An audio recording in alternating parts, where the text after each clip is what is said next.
And now we bring you another page from the diary of the world's greatest actor, Master Thespian. Dear diary, the Old Vic Theatre is begging me to replace Olivier tonight in the role of Hamlet. Apparently, he has lost his voice. Finally, a chance to expose Olivier for the fraud he is and replace him forever.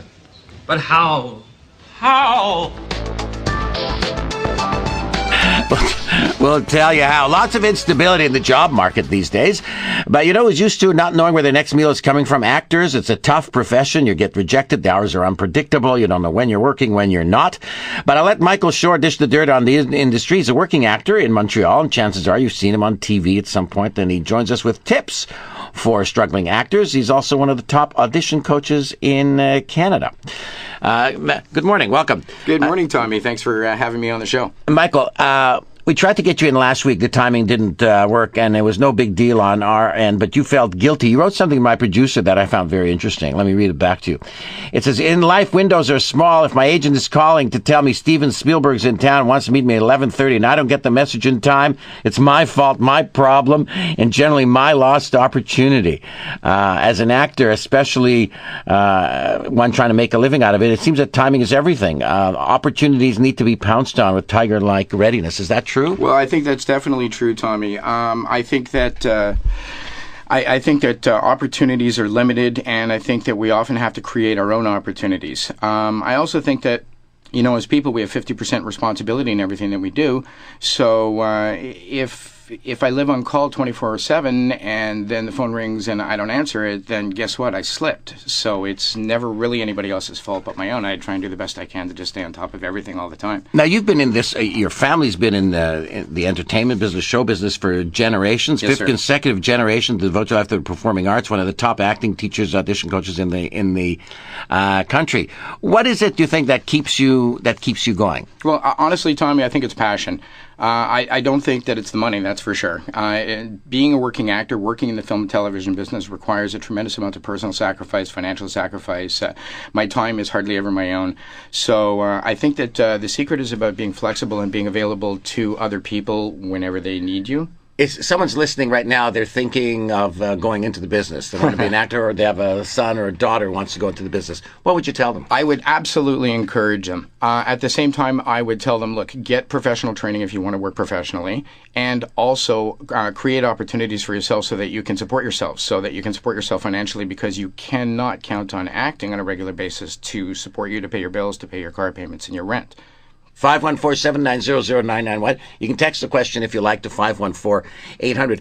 Since you've been at this for quite some time, has there been a big change? I remember when before you had to, there were so many gatekeepers to get into a movie. It was very complicated, etc. Now, do you feel there's more chances of people being able to put together a play on their own, to be in a fringe festival, to put something together on YouTube, to do a film with their phone video camera? Is it easier to do that? I absolutely think so. I mean, the technology that we have available to us now means that anybody can go out into their backyard and they can shoot some stuff, take it in on their home computer, edit it, put it online, and have people see it.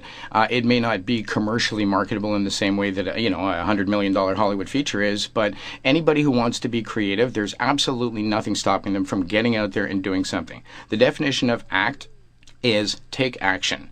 Do something. Anything. Okay. Did you see the movie Clerks? Yes, I sure did. That's These you're guys, going back a while. Yeah. These guys borrowed money with $50,000 and they did extremely well. Miramax found them out and gave them a fantastic contract, etc. So it is possible to do. What are some of the jobs you've done while acting to make sure that you can pay the rent? I've done just about everything. I spent about 150 days on a TV show called Mysterious Ways, working as a technician, as a production assistant, working in locations. I've got tons of days on set as a lamp op, which is an electrician working with lighting. I've worked as an on-set acting coach and as an assistant director. I've actually just finished working on my second feature that I helped out as a producer on. We just came back from the Canadian Film Fest in Toronto a couple of weeks ago. We won 3 awards for our film, Hit and Strum, which is a perfect example of what you're talking about. The Kirk Cowett, who's one of the world's best stuntmen, he's decided to let his career evolve. So he's left stunts, and he's written a couple of films. He's reinventing himself as a filmmaker and a musician. So he did the soundtrack and the script for this movie, and he financed it. 800. Remember, thespian, when you speak, you must say your lines in an ascending scale of volume and pitch, till your final words ring nobly, then tremble while descending. In studio with us, actor and acting coach Michael Shore. When people, they like the idea of the glamour of the movies, a few people realize this has to do with a lot of waiting and hard work.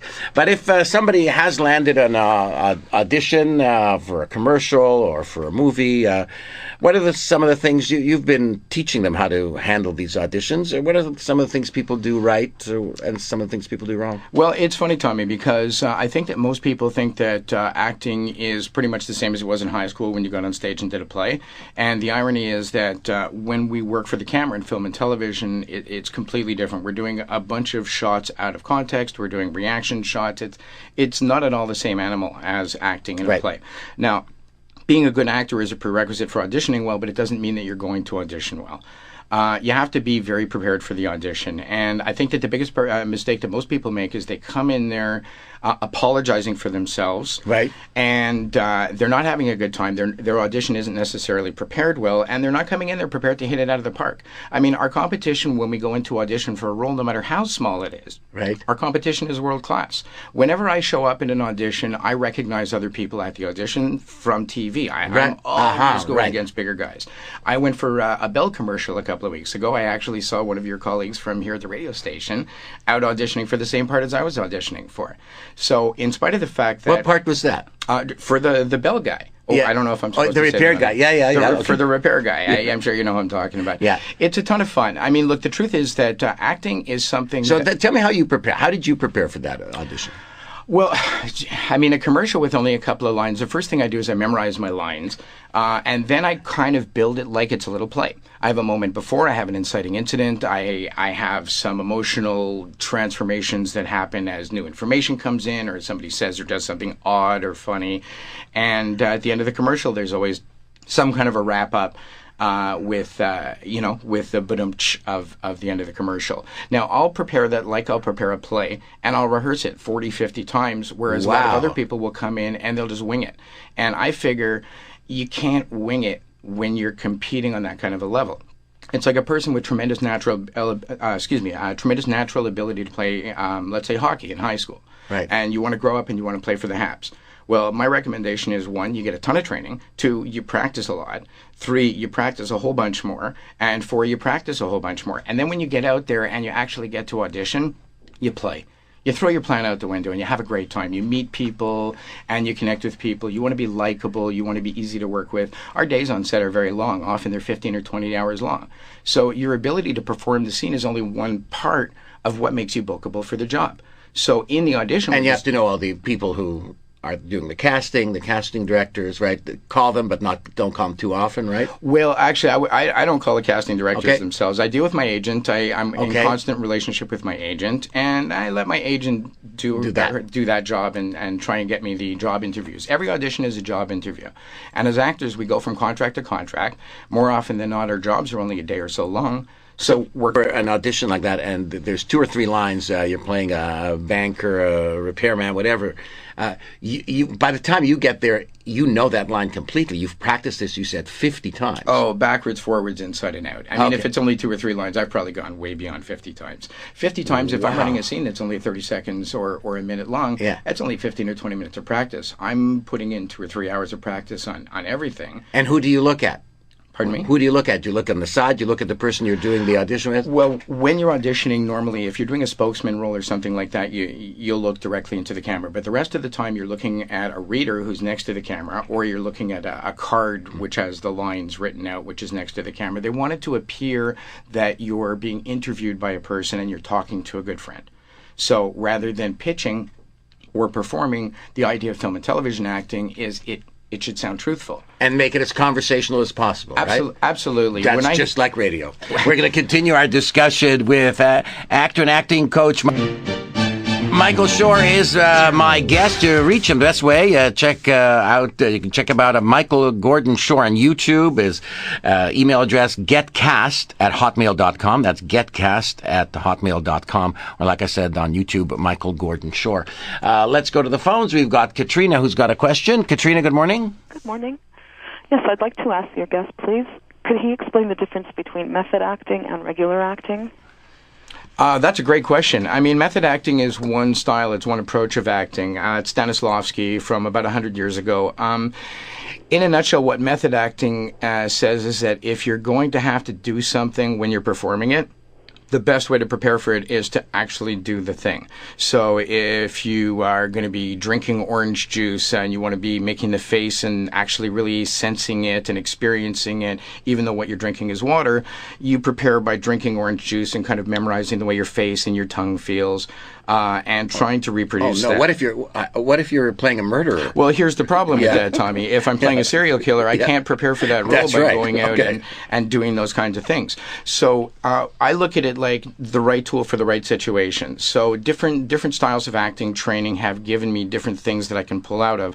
So if I'm preparing for the role of a serial killer, yes, I might have to look into myself and find those dark places. I might even have to find anger and rage. But I'm an actor. I have to be safe. I can't ever have the other person that I'm working with or anybody else in the world at risk because I'm exploring my creative side. So I think that it's important that we use our imaginations and that when it comes time to do things which are not realistic to prepare by doing the actual thing, I think we need to use our imagination. Now, I didn't see it personally, but one of my producers tells me you were shadowboxing in the lounge prior to coming into the studio. What's up with that? Well, here's the thing, Tommy. I think that a lot of performers intellectualize, and I think that what ends up happening is their head and their body disconnect. So their breathing isn't connected to their body, it's not connected to their thoughts. And I think that a physical warm-up is really integral to communicating clearly. Otherwise, what ends up happening is literally our head gets cut off from our body and we just intellectualize stuff. And the truth of the matter is that the information is not what's important in what we're conveying. Our job is not necessarily to convey information. Sometimes our job is to inspire, to trigger something, to convey emotion. Is that part of it? To convey emotion, or to demand a response or a reaction from the other person that we're talking to. It's this is life. It's not about ping pong of facts. So personally, I need my body to express myself passionately. My thoughts come from my heels, they come all the way up through my body, and then they come out my mouth. Well, thank you very much. Thanks for coming in. You can follow him on Twitter, Michael G. Shore. Check it out on YouTube. What would they find on YouTube if they look you up? Michael Gordin Shore. You're going to find a bunch of stuff. For starters, you're going to find my demo reel, which has a direct link to my website, which once again is michaelgordonshore.com. You're also going to find a couple of crazy videos of me shaving my head and doing weird things with mohawks and stuff. And you'll have a great time. I want to thank you very much for bringing in, Tommy. Thank you. Michael Shore has been our guest. He's an actor and actor.